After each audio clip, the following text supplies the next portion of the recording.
We descended the staircase, where it opened directly into another room. But there was someone in this room. A woman seated at a small white desk, with a glass top, looked up. "Greetings, Mr. Seaborn." She was of moderate height and weight, had long, flat-iron strawberry blonde hair, a mildly freckled face, and blue eyes. She wore very little makeup and dressed in business casual, form-fitting attire.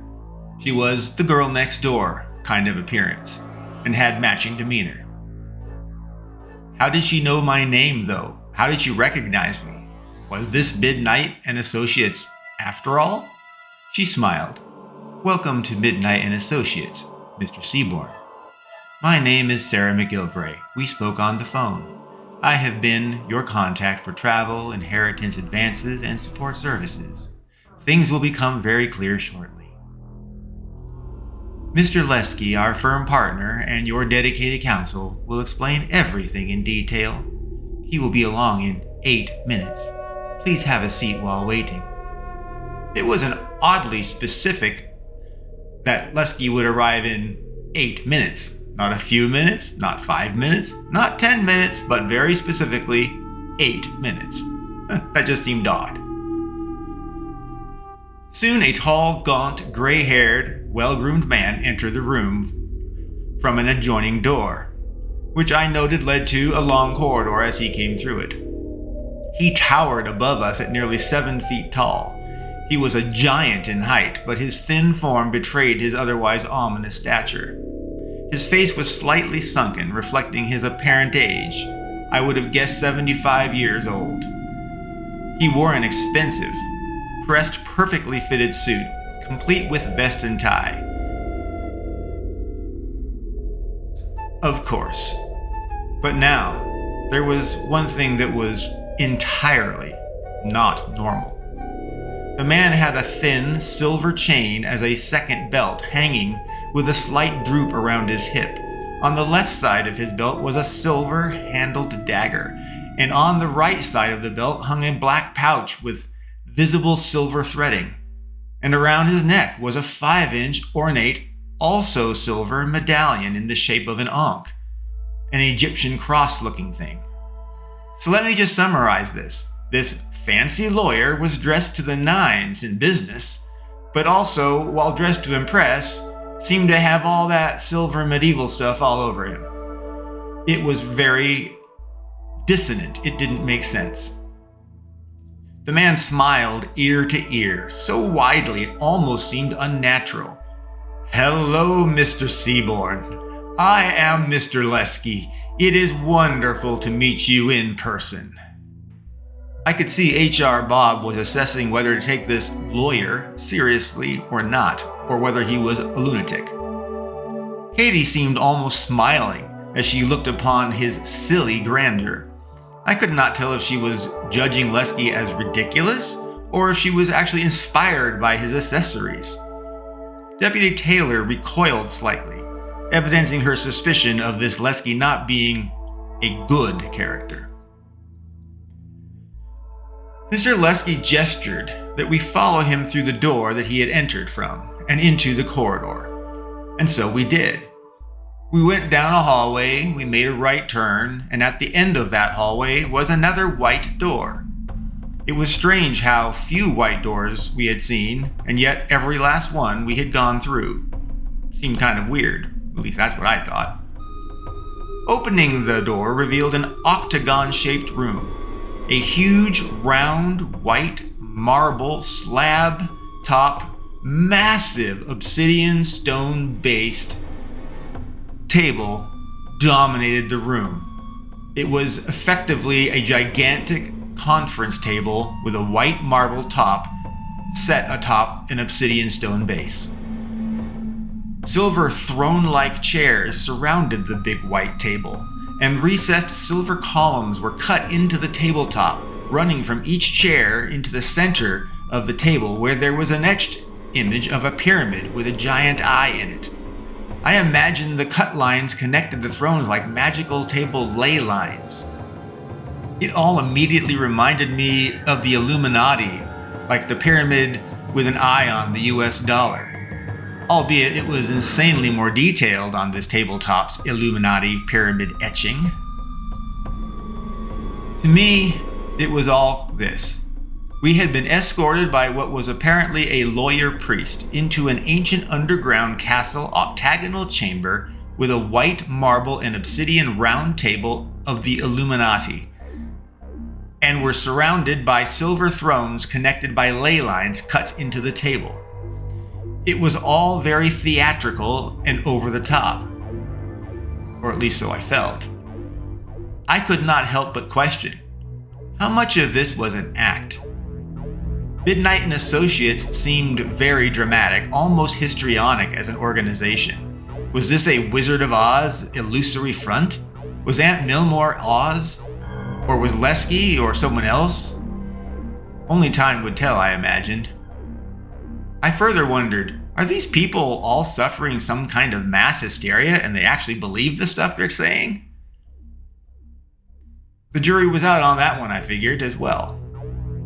Was Midnight and Associates really a cult or someone's ill will or action against me? That I thought was far-fetched as well. And of course, is this still some kind of wild long game gaslighting scam on me? I wondered what they could gain from it, but again, it just seems so absurd to imagine all that we've been through. Deputy Taylor entered the conference room first, rapidly scanning the room for threats and to identify entry and exit points. She walked around the room, casing it for any unexpected devices or threats, or opportunities that she might exploit if things had gone sideways. Deputy Taylor was always on the watch for threat and response.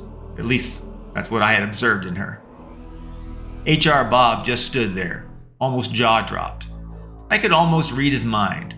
What the heck is all this madness? What did I get myself into? This cannot be real.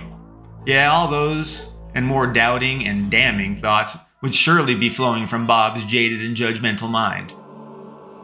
Katie overwhelmed our group reaction and exclaimed, "Wow, this is so cool. Check out that table, those chairs. Wow, awesome." Katie was practically jumping out of her skin with excitement. She ran up to the table and ran her fingers along the marble and into and up and down the cut ley lines. Katie sat regally in one of the silver thrones, smiling, and declared, "The round table is in session, King Arthur presiding." She asked, "How old is this room anyway and the table?" Although Katie may have been asking metaphorically, Mr. Lusky answered her question. "How old is this room?" Mr. Lusky repeated. "Well, it is easier to understand the history of Athlone and its castle. The area now called Athlone has long pre-existed as a hub for transport and naval access due to its River Shannon. This made Athlone especially strategically important for Ireland. Records have shown active colonizations in Athlone as far back as the Bronze Age." Lesky continued, "You may have seen a white bridge on your way here that connects East and West Athlone over the River Shannon. The white bridge represents the importance of Athlone as a beacon of strength and hope for Ireland, uniting its people in trade and soul." Lesky continued our history lesson. The Athlone Castle itself began as a modest wooden structure in 1129 AD, built by King Talrich Ua Controver of Connacht. There is no drawbridge anymore. You may have noticed this. One morning in 1940, in fact, it was found charred and damaged beyond any use, and so it was removed. No one ever replaced it, instead using its loss as an opportunity to draw tourism attention to the castle as a museum and learn about its background and history. And then there's, of course, God's wrath on Athlone.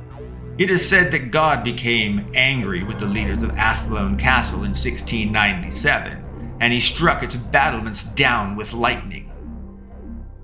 Although there were numerous battles over the ages, the castle was built slowly into a moderate fortress, stone castle full of battlements. But they've all been broken down, then they were built up, and then they were broke down. With so many different builders spanning centuries and centuries, there are no blueprints or individuals alive with the knowledge about the castle, its secrets, and the many catacombs it has below. Lesky chuckled with a sly, almost teasing smile. Not only are the burial catacombs unmapped, even the sewers below are uncharted. We can only imagine what secrets and treasures may reside so deep within those crypts, and its moat, and its ancient unused septic passages that lead out to the River Shannon. Mr. Seaborn, Lesky exhaled deeply. Athlone Castle is old, full of secrets above and below ground. It holds many artifacts, each having their own legends and secrets. The museum is open to the public above ground, but below ground are the law offices of Midnight and Associates and the secrets of Castle Athlone. Lesky looked more seriously at us yet. Richard, you must have questions. You must ask yourself, why is this lawyer wearing all silver accessories? And ones that would be very out of place anywhere but a masquerade party. You must be wondering why Midnight and Associates operates in the basement of Athlone Castle. You must be evaluating how did your Aunt Milmore come into all her wealth and power? How does Midnight and Associates and Aunt Milmore relate to each other? How are you related to the Aunt Milmore family line? I am sure, Richard, you have many, many questions.